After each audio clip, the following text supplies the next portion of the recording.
December and January are the biggest months of the year for new credit card applications. But this year, some applicants will have a tougher time getting a card. Financial contributor Carmen Wong Ulrich is here to tell us why and what you can do about it. Carmen, good to see you here, as always.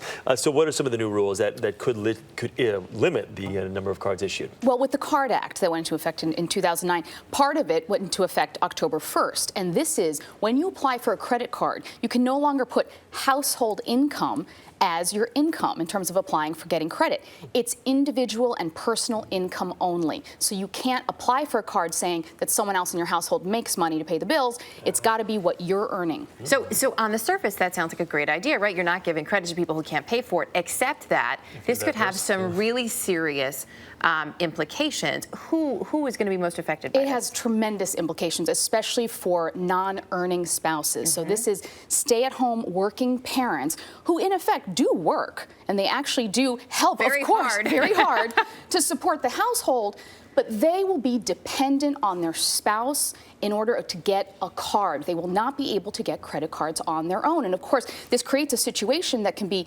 potentially damaging, dangerous if the marriage is not a happy one, of course, and you need to book a flight, you need to book a car. So it creates this really crippling dependency on the person in the household who's actually making the money.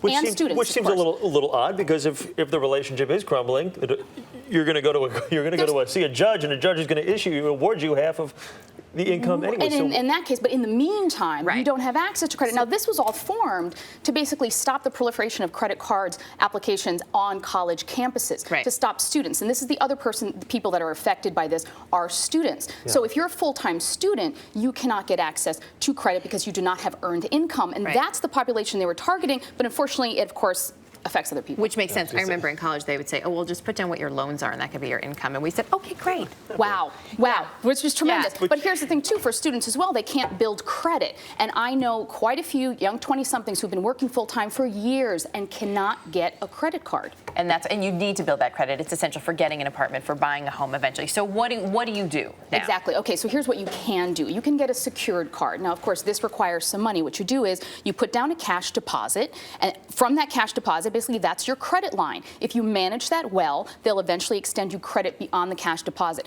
Shop around for this. Go to lowcards.com, go to bankrate.com, and look for cards that report to the credit reporting agency so you can build your own credit. Now, also, you could be an authorized user on someone's account. Again, you're being dependent on someone else's credit, but it is reported on your credit reports, and FICO does consider it with your score.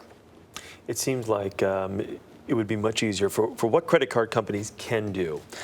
They would be able to decipher between, getting back to your point before, who's a college kid and who could potentially really misuse a credit card, or who's a stay-at-home Well, it's parent. going to be interesting to see how this plays out, because this all came into effect October 1st. We have 10 community property states in this country where basically what the earnings are community property and community income. So we're going to have to see how this plays out, because I don't think this is very sustainable. Well, that's what I don't get, how a credit card company can say, well, you know what, that's not your income, but yet if you're married, you're living off of it. You're living in the house. It is and you're probably paying the bills too. Yeah, exactly.